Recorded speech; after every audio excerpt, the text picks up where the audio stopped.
오늘 우리가 나누실 말씀은 고린도후서 12장 5절부터 10절의 말씀입니다. 신약성경 299쪽 고린도후서 12장 1절 5절부터 10절까지의 말씀입니다. 우리 찾으신 줄 알고 우리 함께 다 같이 합독하시겠습니다. 내가 이런 사람을 위하여 자랑하겠으나 나를 위하여는 약한 것들 외에 자랑하지 아니하리라. 내가 만일 자랑하고자 하여도 어리석은 자가 되지 아니할 것은 내가 참말을 함이라. 그러나 누가 나를 보는 바와 내게 듣는 바에 지나치게 생각할까 두려워하여 그만두노라. 여러 계시를 받은 것이 지극히 크므로 너무 자만하지 않게 하시려고 내 육체에 가시 곧 사탄의 사자를 주셨으니 이는 나를 쳐서 너무 자만하지 않게 하려 하심이라. 이것이 내게서 떠나가게 하기 위하여 내가 3번 주께 간구하였더니 나에게 이르시기를 내 은혜가 내게 족하도다. 이는 내 능력이 약한 데서 온전하여 짐이라 하신지라. 그러므로 도리어 크게 기뻐함으로 나의 여러 약한 것들에 대하여 자랑하리니 이는 그리스도의 능력이 내게 머물게 하려 함이라. 그러므로 내가 그리스도를 위하여 약한 것들과 능욕과 궁핍과 박해와 곤고를 기뻐하노니 이는 내가 약한 그때의 강함이라. 아멘. 할렐루야. 옆에 있는 분들과 인사 나누겠습니다. 반갑습니다. 감사합니다. 오늘 금요일 밤에 주님 앞에 나와서 예배하는 여러분들에게 풍성한 하나님의 은혜를 허락해 주실 줄 믿습니다. 이 발걸음 위에 이미 하나님은 응답하셨고 여러분들에게 합당하신 말씀을 허락해 주실 줄 믿습니다. 제가 설교를 하면서 늘 느끼는 것 가운데 하나는 뭐냐면 설교는 물리적으로 제가 혼자 준비하죠. 맞죠, 그죠? 저는 혼자 제가 이렇게 말씀을 묵상하면서 제가 말씀을 준비하지만 준비하게 하시는 이는 성령 하나님이십니다. 그리고 이게 왜 이게 분명하냐 하면 저는 이렇게 말씀을 오늘 제목을 한번 읽어볼까요? 시작. 내가 약한 그때의 강함이라. 아멘. 저는 이 주제를 가지고 여러분들이 너무나 잘 아는 이 말씀을 가지고 말씀을 제가 전하고 원고를 다 준비했지만 오늘 이 자리에 나온 여러분들을 보내신 분이 주님이시잖아요. 그런데 주님은 여러분들에게 오늘 이 시간에 맞춤으로 역사해 주십니다. 그러니까 제가 이렇게 전해도 저렇게 알아들으시고 그런데 또 이렇게 은혜를 받으시고, 그러니까 여러분들이 오늘 이 시간에 어떤 말씀으로 나에게 다가올지만을 사모하시면 됩니다. 그러면 이 말씀 속에서 마침표를 딱 찍을 때 하나님이 나에게 깨닫게 하시는 것이 이것이구나, 하나님 내가 붙잡게 하시는 것이 이것이구나 라고 주님이 깨닫게 하시고 그걸 붙잡고 기도할 때 하늘의 문이 열려지는 겁니다. 그래서 여러분들 어떻게든 간에 내가 오늘 이 시간에 흘려가는 한 가지의 말씀도 놓치지 않고 그 말씀 가운데 하나님의 역사를 내가 바라보겠다는 믿음만 가지시면 그때 역사가 일어나는 것입니다. 그러려면 어떤 마음이 필요하느냐, 따라합시다. 가난한 마음이 필요해요. 그러니까 여러분들이 가난하다는 게 아닙니다. 여러분들 이 가난해지라는 말이 아니고 돈 없어지라는 얘기도 아니고 무슨 질병 이런 얘기가 아니고요. 가난한 심령이 돼야 되는 거예요. 심령이 가난한 자. 왜냐하면 우리의 마음이 가난하다는 것은 우리의 마음을 비우는 거거든요. 우리의 마음과 생각을 비울 때 성령 하나님이 역사하시기 시작하십니다. 내 생각이 가득 차면 어떤 말씀이 들어가도 그 말씀을 재단하기 시작해요. 그래서 오늘 이 시간에 저와 여러분이 모두가 다 소망하는 것은 이 시간에 이 말씀이 저와 여러분에게 선포되어질 때 심령과 골수를 쪼개고 우리의 삶을 변화시키고 우리의 무거진 땅들을 기경시켜서 이 말씀이 우리의 삶에 그런 역사가 일어나기를 간절히 축원합니다. 이거는 이 시간뿐만 아니라 여러분들이 말씀을 들을 때마다 그런 믿음을 가지고 있어야 돼요. 그러니까 이 말씀이 단순하게 여러분들 이렇게 생각하시면 안 됩니다. 그러니까 단순하게 권호준 목사라는 사람이 오늘 이 시간에 어떤 말씀을 전하는구나 이렇게 생각하면 여러분 저를 보면 은혜가 되죠. 안 된다 하시면 좀 제가 시험 들 것 같고, 그죠? 그러니까 저를 보면 은혜가 되시겠죠. 그렇게 저는 믿고 있을게요.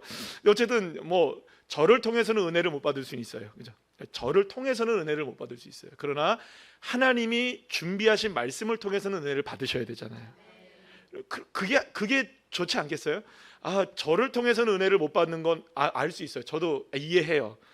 목사님 오늘 왜 그러실까? 이럴 수 있어요. 근데 하나님이 준비하신 말씀을 놓치지 않으려는 마음, 그건 주님을 사모하는 마음이잖아요. 오늘 이 시간에 여러분들 절 보러 나오셨습니까? 아니면 주님 보러 나오셨습니까? 맞죠? 그러면 저를 보지 마시고 저를 통해 역사하시는 성령님을 보세요.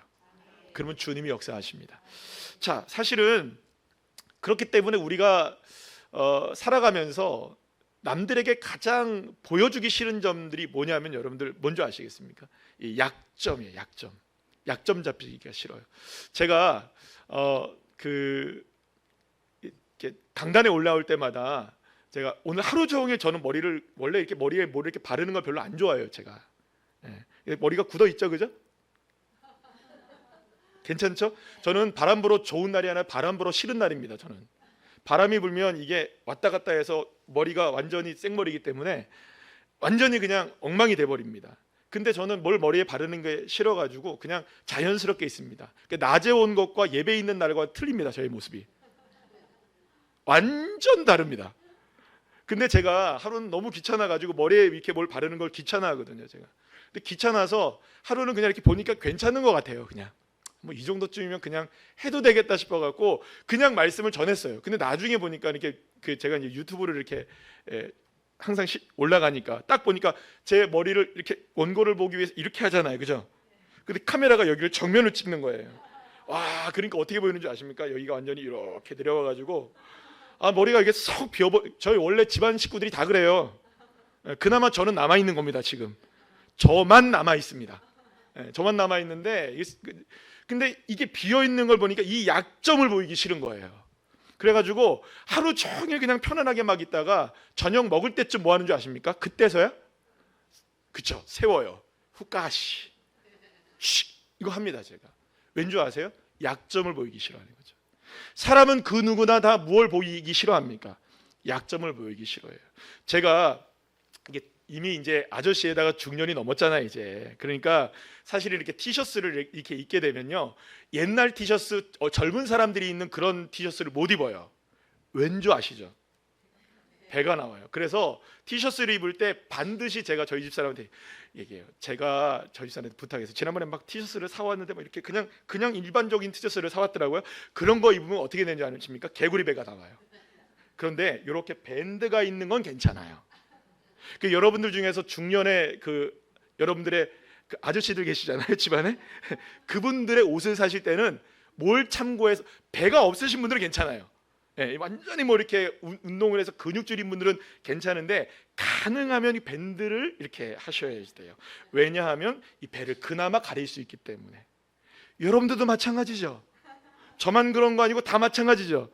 그래서 왜 그런가 싶었더니 우리나라의 대부분들의 중년 여성들은 대부분 이렇게 아주 그냥 이게 넓은 이런 것들 사실은 나에게 있어서 이런 약점을 들키지 않는 것이 경쟁력이 되는 시대를 살아가고 있기 때문에 누구든지 약점을 들키지 않기 위해서 애쓰는 시대가 우리의 시대입니다. 직장에서도 그렇고 사회에서도 그렇고 심지어는 가정에서도 우리의 약점을 들키지 않으려고 합니다. 그래서 어떻게든 그 약점을 숨기기 위해서 스펙을 쌓기도 하고 감정을 숨기기도 하고 또 대단한 가면을 아무렇지도 않게 쓰고 살아가는 것이 우리의 인생이죠. 여러분, 그게 우리를 사실은 굉장히 피로하게 만드는 것이기도 합니다. 여러분, 그런 것들이 무슨 뭐 바카스 먹는다고 해결되는 게 아니잖아요, 그죠? 그러니까 이 우리의 삶의 이런 약점들을 감출 수가 없는데 또 이게 감추려고 하니까 또 힘들어지고, 그러다 보면 여러분들 우리 안에 스트레스를 받게 되어지고, 그러다 보면 무엇이 일어나는 줄 아십니까? 그것 때문에 번아웃이 일어나게 되고, 그 집단이 싫어지게 되고, 그 상황이 싫어지게 되고, 도망치려고 하는 모습들이 드러나게 되는 거예요. 그런데 여러분들 이게 비단 우리의 가정과 직장 생활이나 인간관계 속에서만 일어나는 게 아니라 하나님 앞에도 이런 일들이 일어나고 교회 안에서도 이런 일들이 일어나는 게 문제인 것이죠. 교회를 오래 다니고 직분을 감당하다 보면 여러분들 우리는 언제나 내가 이런 생각을 하게 됩니다. 여러분들 그렇잖아요. 여러분들 우리 교회에서 여러분들이 생각할 때 늘 물어보시는 거죠. 여러분들이 생각할 때 우리 교회 안에서 우리 교회 우리 아기들부터 시작해가지고 우리 제일 어르신들까지 다 앞에서 제일 아기가 누구죠? 다인이죠. 우리 교회 아기가 제일 다인이니까 다인부터 제일 어른이 누구더라? 전홍래 권사님까지 150명의 성도들이 생각해 보세요. 그 중에 저를 포함해서 제일 믿음 좋은 사람이라고 꼽을 수 딱 한 명만 꼽는다면 여러분들 누굴 꼽겠어요? 그래서 피로해요. 그게 제일 피곤한 거예요, 저한테는. 왠지 아세요? 여러분들이 그렇게 보니까, 저를 제일 믿음 좋다고 생각하시니까. 근데 여러분들 지난주 주일날에도 우리가 함께 나눴던 것처럼 계속 제가 말씀드리지, 지난주 주일날 슬아가 기도를 딱 했는데 그 기도에 감동을 받았어요. 여러분, 그러면 그 당시에는 그 믿음이 저보다 훨씬 더 나은 거 아닐까요? 우리 교회 저보다 믿음 좋으신 분들 많으세요. 여러분. 그런데 많은 사람들이 그렇게 생각하는 거예요. 아, 목사님은 이런 믿음이 있겠지, 장로님은 이런 믿음이시겠지, 권사님들이 이런 믿음이시겠지. 그것이 우리를 피로하게 만들 때가 있을까요, 없을까요? 있어요. 그렇기 때문에 여러분들 절대로 아파서는 안 되고, 절대로 그 사명을 감당하면서는 흔들려서도 안 되고, 우리의 믿음의 약점을 보이지 않아야 된다는 이런 강박들이 사실상 우리의 신앙에서도 드러나기도 합니다. 그래서 사실은 하나님 앞에 나와서도 선뜻 자신의 연약함과 아픔을 제대로 아뢰지 못할 때가 있어요. 하나님, 저 너무 약합니다. 하나님, 지금 너무 지쳐 있습니다 라고 솔직하게 내 연약함을 고백해내지 못하고 억지로 그냥 강한 척, 온전한 척, 괜찮은 척, 그렇게 살아가는 우리의 신앙의 모습들이 사실은 우리에게 익숙해져 있는 모습들이기도 합니다. 사랑하는 여러분, 그러면 우리 다 같이 한번 생각해 볼까요? 정말 우리가 정말 강한 척을 하면 주님이 정말 우리가 강하다고 인정하실까요? 우리 안에는 여러분들 여러 가지 연약함이 남겨져 있고, 부족함이 있고, 또 쓰러지고 넘어지는 것이 있음에도 불구하고, 아니, 괜찮아, 나는 괜찮아. 여러분들 그런 적 많잖아요. 이렇게 딱 지나가다가 어디 팍 부딪혔어요. 아프죠? 사람들이 저를 보는 게 싫죠? 막 집중하잖아요. 오, 어떻게 그러잖아요. 그게 더 싫죠? 그런데 죄송합니다, 아파 죽겠는데 그때 어떻게 합니까? 괜찮은 척하면서 쩔뚝거리지도 않고 그냥 걸어가죠. 죽겠어요. 아파서 죽겠어. 근데 괜찮은 척 해야 되는 거. 그게 괜찮은 건가요, 여러분들? 하나님 앞에 우리가 그럴 수 있나요? 하나님만큼은, 사랑하는 여러분, 우리의 연약함을 다 알고 계십니다. 우리의 부족함도 알고 계시고, 세상 사람들 앞엔 다 숨길 수 있어도, 숨겨도 괜찮습니다. 숨길 수 있습니다. 그러나 사랑하는 여러분, 하나님 앞에서만큼은 나의 약함을 자랑할 수 있는 믿음의 자녀들이 되시기를 축복합니다. 왜냐하면 여기서부터 하나님의 역사가 일어나기 때문이에요. 엘리야를 보시면 여러분들, 엘리야를 향해서 야고보서 5장 17절 말씀에 뭐라고 얘기하느냐, 다 같이 읽어볼까요? 시작.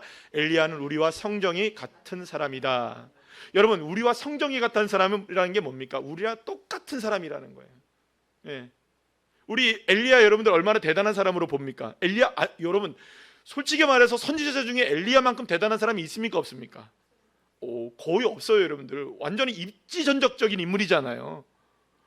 어떻게 그렇게 850명을 대놓고서 그렇게 열심으로 하나님의 나라를 선포하고, 여러분 멋져요. 저도 한번 그렇게 설교해봤으면 좋겠어요. 그냥 바알을 선택할 것이냐, 하나님을 택할 것이냐, 둘 중에 하나를 선택하라, 이렇게. 그러면 성도님들이 나갈 것 같아요.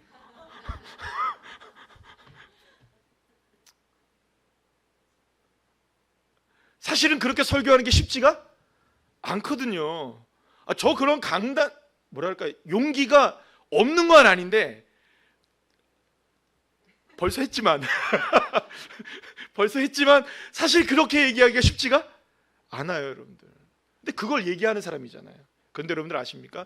850명의 거짓 선지자들을 목을 다치버리고 승리자가 되어서 딱 집에 누워있을 때 이세벨의 협박 편지가 도착하자 어떻게 합니까? 나 죽겠다 싶어가지고 도망쳐서 로뎀 나무 아래서 하나님 나 죽여주세요 했던 사람이 누굽니까? 엘리야였어요. 이세벨 협박 편지 하나, 850명의 거짓 선지자들의 목을 쳤고 3년 반 동안 멈췄던 비를 내리고 불을 내렸던 이 우리가 알고 있었던 그 어마어마한 선지자였던 엘리야, 선택하라 막 이러잖아요, 그죠? 그런 선지자가 편지 하나에 무너져 내리는, 그러니까 이게 사실 여러분들 뭡니까? 엘리야의 약점이었던 거예요. 약함이었던 거예요. 그런데 저는 엘리야가 무슨 얘기를 하냐면 엘리야가 강한 척 안 한 것이 은혜입니다, 여러분들. 여러분 이게 은혜인 거를 여러분들 보셔야 되는 거예요. 엘리야가 무너졌다는 게 중요한 게 아니고요. 누구나 다 무너질 수 있습니다. 누구나 다 연약해질 수 있습니다. 여러분 저와 여러분들 가운데 연약해지지 않을 사람이 있나요, 없나요? 다 연약해져요, 여러분들. 다 연약해져요. 그런데 열왕기상 19장 4절 말씀에 그 로뎀나무 아래서 뭐라고 얘기하냐면 이렇게 고백하는 것이 시작. 여호와여 넉넉하오니 지금 내 생명을 거두시옵소서. 나는 내 조상들보다 낫지 못하나이다. 여러분 이게 사실은 이 엘리야의 약함을 어떻게 한 겁니까? 하나님 앞에 있는 그대로를 드러낸 거예요. 있는 척하지 않았고 괜찮은 척하지 않았고 강한 척하지 않았고 내가 누군데라고 하지 않았던 거예요. 내가 지금 바로 하루 전에 그 밤에 그 엄청난 승리를 경험했던 내가 오늘 무너질 수 있다는 거, 그거를 누구에게 정직하게 아뢰고 있는 걸까요? 하나님께 아뢰고 있는 거예요. 오직 나만 남았습니다. 오직 나밖에 없습니다. 나 홀로 어떻게 하라고요? 여러분, 사랑하는 여러분, 강함과 약함은 모든 사람에게 있는 것입니다. 여러분들 강점이 있을까요, 없을까요? 있어요.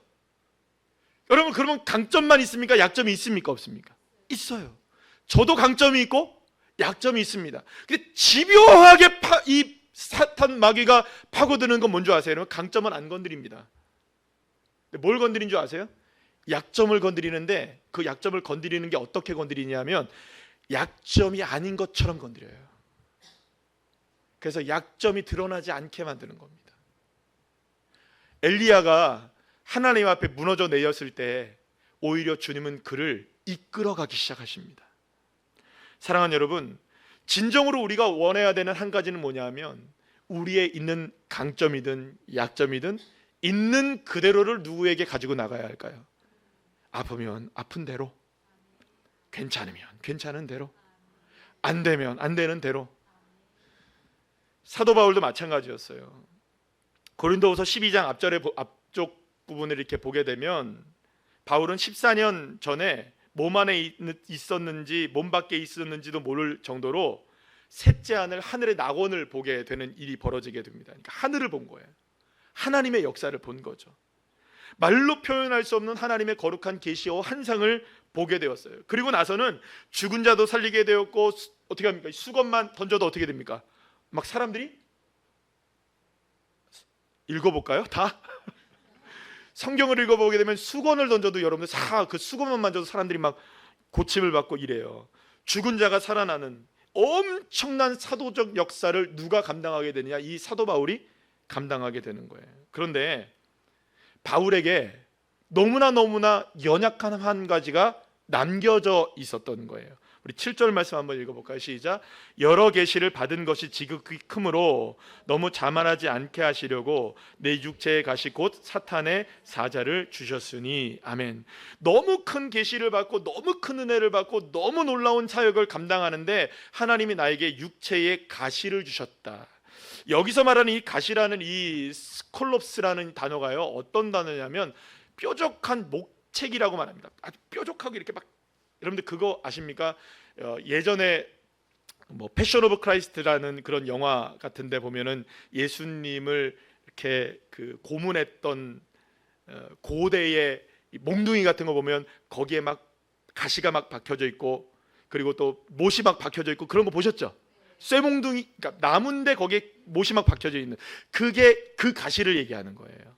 그러니까 몽둥이에 박혀져 있는 가시가 이 가시를 얘기하는 거죠. 그러니까 이 가시를 의미하는 건데 그 가시가 지금 누구에게 있다? 바울 자신에게 있다는 거예요. 근데 많은 사람들이 어떻게 생각하냐면 이 가시가 심각했던 이 육체의 가시, 그러니까 나를 계속해서 찌르고 있었던, 끊임없이 나를 찌르고 있었던 것이 뭐냐면 심각한 안질이나 뇌전증 혹은 견디기 힘든 육체적 질병 정도로 생각합니다. 그러니까 아마도 이 안질이 있었던 것 같아요. 그러니까 여러분 생각해 보세요.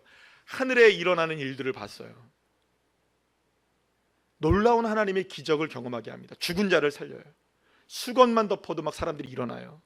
그런데 눈물에서는 질질질질질 진물이 흘러요. 눈은 이만해요. 내 눈은 안 나요. 통증은 이 가시가 찌르는 듯이 통증이 아픈 거예요. 여러분들 스스로가 얼마나 부끄러웠을까요? 하나님, 내가 다른 사람을 치료하고 내가 다른 사람을 고치는데, 하나님 능력 주셔갖고 다른 사람을 고쳐주시는데 왜 나는 내 거를 고쳐주지 않으십니까? 그래서 여러분들 하나님 앞에 납작 엎드려서 8절에 이렇게 합니다. 시작. 이것이 내게서 떠나가게 하기 위하여 내가 몇 번? 여기서 말하는 이 3번은요, 새벽기도 3번 나왔다는 거 아닙니다, 여러분들. 새벽기도 3번 정도 나왔다 이런 정도의 얘기가 아니에요. 금요 성령 집회 3번 나왔다 이 정도의 얘기가 아니에요. 우리가 요즘 매일 저녁 기도해야죠. 매일 저녁 기도해. 여러분들, 저는 매일 저녁 기도하는 게 좀 힘들 거라고 생각했는데 오히려 저에게는 은혜예요, 요즘에. 왜냐하면 뭐 보시면 알겠지만 저는 아예 반바지하고 반팔 입고 옵니다, 요즘에는. 끝나고 나서 이제 운동 가요. 몸이 가뿐해져요. 영적으로도 가뿐해지고 몸도 가뿐해지고. 좋다고 얘기하는 건데 여러분들은 별로 안 좋으신가 봐요. 기분 좋아요. 너무 좋은 것 같아요. 영적으로도 충만하고 뜨겁게 기도하는 시간들 너무 좋단 말이에요.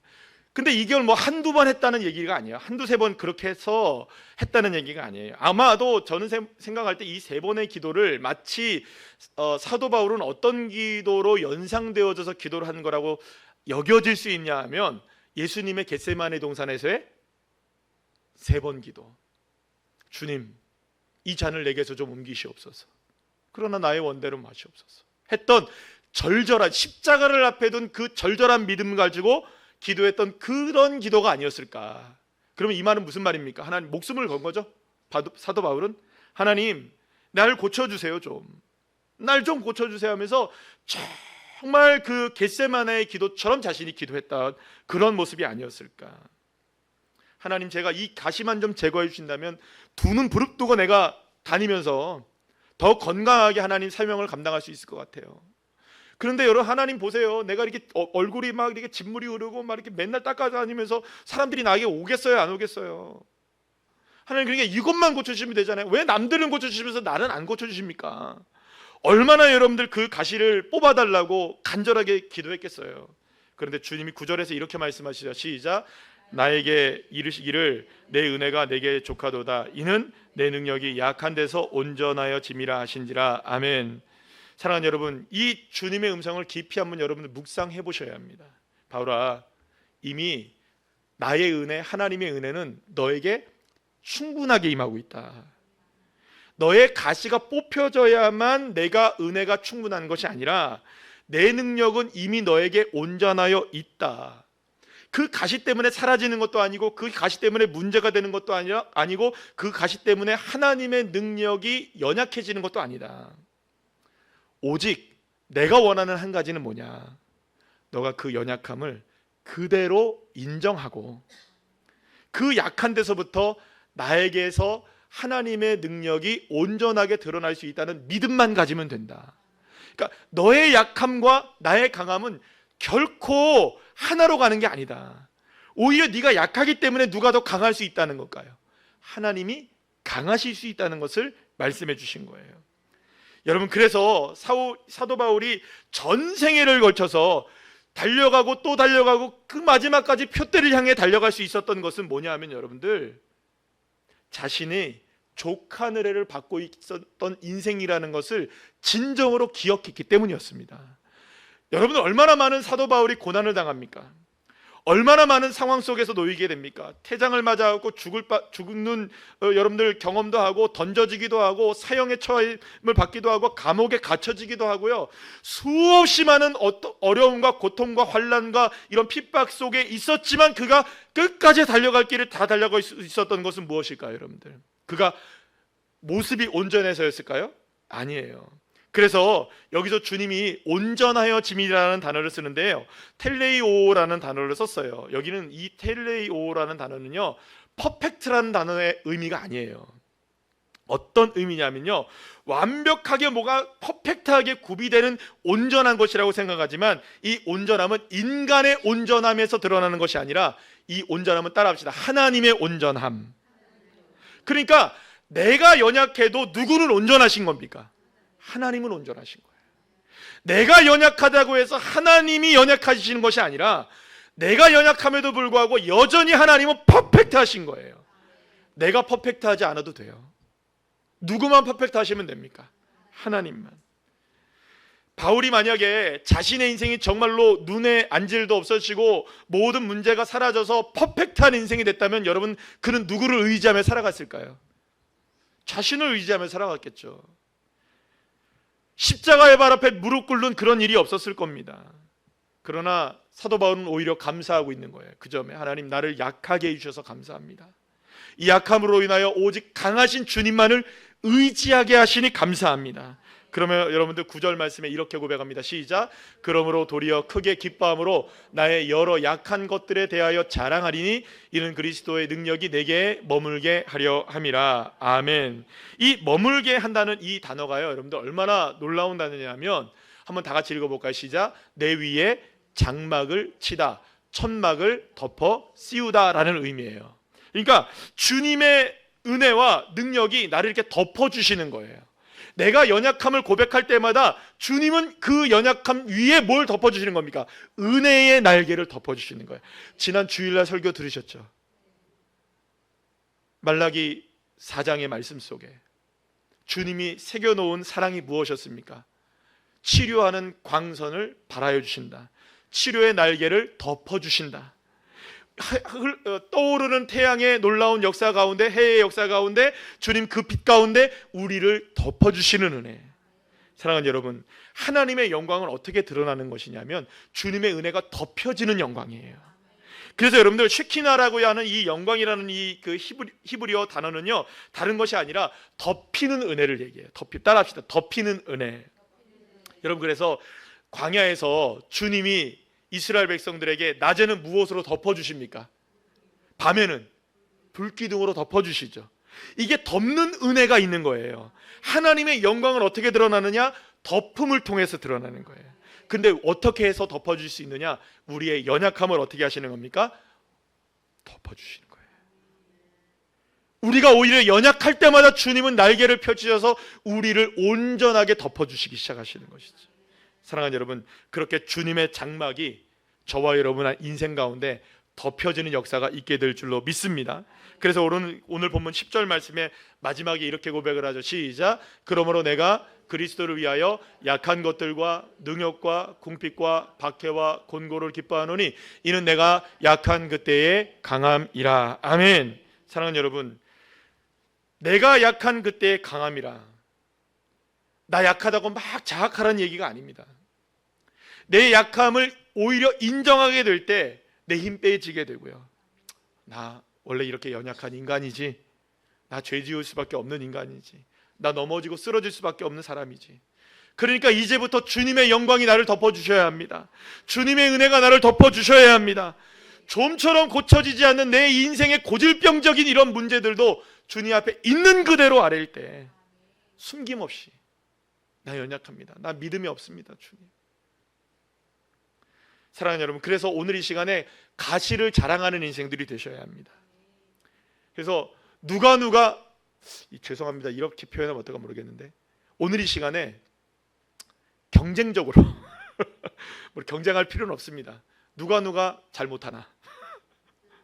누가 잘 못하고 있는가? 내가 잘 못하고 있는 거, 내가 잘 안 되고 있는 거, 내가 잘해도 실패하고 있는 이 모든 것들을 다 주님 앞에 있는 그대로를 아뢰는 겁니다. 하나님, 기도가 안 됩니다. 주님 말씀이 믿어지지 않습니다. 주님, 정말로 주님의 역사를 내가 의심하고 있습니다. 내가 정말로 날마다 주님 앞에 예배를 온전하게 드리지 못하고 있습니다. 예배하면 날마다 좁니다. 예배하면 날마다 쓰러집니다. 예배하면 딴 생각만 납니다. 교회 오기가 싫어지고 있어요. 여러 가지 여러분들 우리의 인생 가운데 누군가가 미워지기 시작했어요. 이런 일이 싫어지기 시작했어요. 이런 모든 일들을 주님 앞에 있는 그대로를 어떻게 하는 겁니까? 아뢰는 거예요. 제가 개척하기 이전에 제가 너무나 힘겹고 어려울 때 그래도 저는 믿음 좋아 보이죠, 그죠? 별로인가 봐요. 믿음은 좋았어요. 제가 믿음 하나는 좋다고 저는 생각을 하고 있었어요. 그래서 저는 어떤 생각을 했냐면, 고난이 다가오고 어려움이 다가오고 모든 사람들이 나를 배신하고 모든 것들이 나를 완전히 떠나가고 너무너무나 홀로 남겨지고 아무것도 의지할 수가 없는 그때에도 저는 의연해야 한다고 생각했어요. 담대해야 한다고 생각했어요. 그래서 아닌 것처럼 해야 된다고 생각했던 거죠. 그래서 꿋꿋하게 이겨내려. 난 믿음 있는 사람이야. 난 괜찮은 사람이야. 나는 지금까지 믿음 없으면 안 되는 사람이었어. 그래 맞아, 하나님 나는 믿음 있는 사람입니다 하고 말씀 막 읽고 찬양 부르면서 기도하면서 믿음으로 막 꿋꿋하게 이겨나가고 있었어요. 막 꿋꿋하게 이겨나가고 있었어요. 그런데 그 어려움을 당할 때 제가 수영로교회 철야 예배를 간 거예요. 철야 예배를 딱 갔는데 저는 아직도 기억을 잊을 수가 없어요. 이규호 목사님이 이제 은퇴를 얼마 남기지 않으셨는데, 이규호 목사님이 설교를 하시면서 그런 얘기를 툭 던지시는 거예요. 그때 저와 저희 집사람 같이 그 자리에서 무너졌어요. 얼마나 통곡하고 하나님 앞에 울었는지 몰라요. 목사님이 그 얘기 딱 하시더라고요. 왜 강한 척하냐고, 왜 있는 척하냐고. 아프면 아프다고 고백하세요. 힘들면 힘들다고 고백하세요. 약하면 약하다고 고백하세요. 하나님 앞에 있는 그대로의 마음을 다 주님 앞에 쏟아내세요. 그때 주님이 역사하십니다. 그 말씀을 딱 듣는데 제가 그 말씀을 모릅니까? 근데 그 순간에 드디어 터진 거예요. 저쪽 구석에 기둥 옆에 앉아 있었는데 그 자리도 지금 가라면 찾아갈 수 있어요. 몇 번 이제 수영로교에 많이 가봤기 때문에. 그쪽 자리에 앉아가지고 얼마나 하나님 앞에 통곡하며 울었는지, 하나님 다 견딜 수가 없어요. 남들 앞에서는 의연한 것처럼 보이고 내 옆에 있는 아내에게도 의연한 것처럼 보이고 내 딸에게도 의연한 것처럼 보이고 내 가정 식구들에게도 다 의연한 것처럼 보이지만 하나님 정말 나는 무너지고 있어요. 갈 길을 알지 못하겠고 난 정말 의지할 데가 없고 나 지금 이 순간 무너져 있는데 스스로가 지금 서 있는 것 나 홀로의 힘으로 서 있습니다. 주님, 완전히 저의 약함을 주님 앞에 고백하게 되었을 때 그때 주님이 비로소 저를 일으켜 세우시더라고요. 저를 다가와서 괜찮다 어깨 두드려 주시고 사랑해 주신다고 말씀해 주시고 비로소 주님께서 내 약함을 인정하기 시작하자 하나님께서 길을 열어주시더라 이 말이죠. 사랑하는 여러분, 저는 여러분들도 이런 은혜를 경험하시기를 축복합니다. 어쩌면 오늘 이 밤이 그런 밤이 되기를 축원합니다.